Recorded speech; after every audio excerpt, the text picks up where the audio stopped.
ఏ ఊరిలో చూసినా కాంగ్రెస్ నాయకులు దాడులకు పాల్పడుతున్నారు. సోషల్ మీడియాలో కాంగ్రెస్ ప్రభుత్వాన్ని ప్రశ్నిస్తే అక్రమ కేసులు పెడుతున్నారు. 6 గ్యారెంటీలు 100 రోజుల్లో పూర్తి చేస్తామని చెప్పి 20 నెలలు కావస్తుంది, ఇంకా పూర్తి చేయటం లేదు.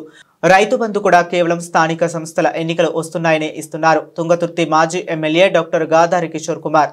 ఏ ఊర్లో చూసినా విచ్చలవిడిగా విశృంఖలంగా దాడులకు పాల్పడడం, భయభ్రాంతులకు గురి చేయడం, పోలీస్ వ్యవస్థను ఉపయోగించి సోషల్ మీడియాలో ప్రశ్నించినటువంటి నాయకుల మీద కూడా కేసులు పెట్టి ఒక భయాందోళనకు గురి చేసేటువంటి పరిస్థితి. రెడీ హ్యాండెడ్గా వీడియో ద్వారా పైసలు అడుగుతున్నటువంటి ఒక వీడియో బయటకు వస్తే అది మొత్తం ప్రాపగండ అయితే, ఇది ఇక్కడ ఉన్నటువంటి నాయకుల పరిస్థితి, ఎమ్మెల్యేల పరిస్థితి కింద దిగజాడు రాజకీయాలు చేస్తున్నారు అని చెప్పేసి ప్రశ్నిస్తే సోషల్ మీడియా వేదికగా మా నాయకుల మీద కేసు పెట్టి అక్కడ లీక్ అయిందని చెప్పేసి మెడిపల్లి పోలీస్ స్టేషన్కి పంపి కార్యకర్తలను నాయకులకు భయభద్రకు గురి చేసేటువంటి ప్రయత్నం చేస్తున్నారు. ఆయన నువ్వు చేయాల్సినటువంటి సంక్షేమ కార్యక్రమాలు చెయ్యు అని ప్రశ్నిస్తున్నారు.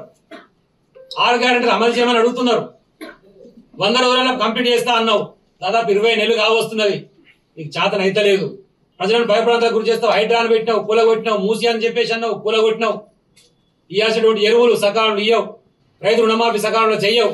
రైతు బంధు కూడా మళ్ళీ స్థానిక సంస్థల ఎన్నికలు వస్తున్నాయని చెప్పి మధ్యలో 2 సార్లు ఎగ్గొట్టి ఇప్పుడు మాత్రం ఇస్తున్నా అని చెప్పేసి ఒక ప్రచారం చేసుకుంటూ దాంట్లో కూడా టార్గెట్ పెట్టి జిల్లాల వారీగా ఇగో మీ జిల్లాలో 50,000 ఎకరాలు కట్ చేయాల్సిందే అని చెప్పి కలెక్టర్లకు టార్గెట్ పెట్టి ఎవరో ఒకరి కట్ చేసేసి వాళ్ళకు కూడా రైతు బంధు పూర్తిగా ఇవ్వలే. ఇప్పుడు కూడా అంటే ఇంత దౌర్భాగ్యంగా ప్రభుత్వం నడుస్తుంటే, ప్రశ్నిస్తుంటే దీన్ని డైవర్షన్ పాలిటిక్స్ కోసం తీసుకుపోయే విధంగా పొద్దుగాల లేస్తే కానించి ఏదో ఒక అప్రతిష్ట పాలు చేయాలి, క్యారెక్టర్ అసాసినేట్ చేయాలి.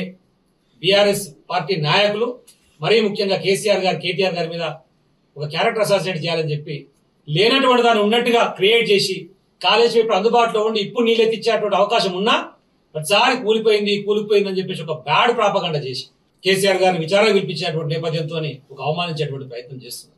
ఈ రేసింగ్ విషయంలో కూడా కేటీఆర్ గారు పదే పిలుస్తారు. ఏమున్నదిరా నాయన దాంట్లో ఏమీ లేదు, నువ్వు చెప్పే 48 కోట్లు కంపెనీ నా కాడ ఉన్నాయి, ఎక్కడ పోలని చెప్పారు. ఇక దుర్వినియోగం ఎక్కడైంది? కనీసం ఈ రోజు వరకు ముఖ్యమంత్రి అంటాడు మా 48 కోట్లు మాకు వంపని అడగలే ఇయ్యాటి వరకు. అంటే ఉద్దేశం ఏంటంటే 48 కోట్లు రిటర్న్ వస్తే ఇష్యూ క్లోజ్ అయిపోతుంది. ఇష్యూ క్లోజ్ కావడం కానీ ఆయన ఉద్దేశం, కేటీఆర్ గారిని ఇబ్బంది పెట్టడం ఆయన ఉద్దేశం. ఏదో ఒక రకమైనటువంటి ప్రచారంలో భాగం. అంటే కాళేశ్వరం అని, ఈ రేసింగ్ అని, ఇంకా ఫోన్ ట్యాపింగ్ అని. ఫోన్ ట్యాపింగ్ ప్రభుత్వానికి ఏం సంబంధం? ప్రభుత్వ పెద్దలకి ఏం సంబంధం? సో ఫోన్ ట్యాపింగ్ దేనికి చేస్తారు? ఫోన్ ట్యాపింగ్ యాక్ట్ ఏం చెప్తున్నది? ఏ ఒక్క విషయాలు అవగాహన లేనటువంటి ఒక వేస్ట్ ఫెలో మనకు ముఖ్యమంత్రి ఉన్నాడు. కాళేశ్వరం గురించి మాట్లాడితేనేమో దేవాదుల గోదావరి బేసినేనా అంటాడు. అంటే దేవాదులు ఏ బేసినో తెలియనటువంటి మహనీయుడు మన ముఖ్యమంత్రి. ఏం చేస్తాం? మన దౌర్భాగ్యం ఏం చేయాలి?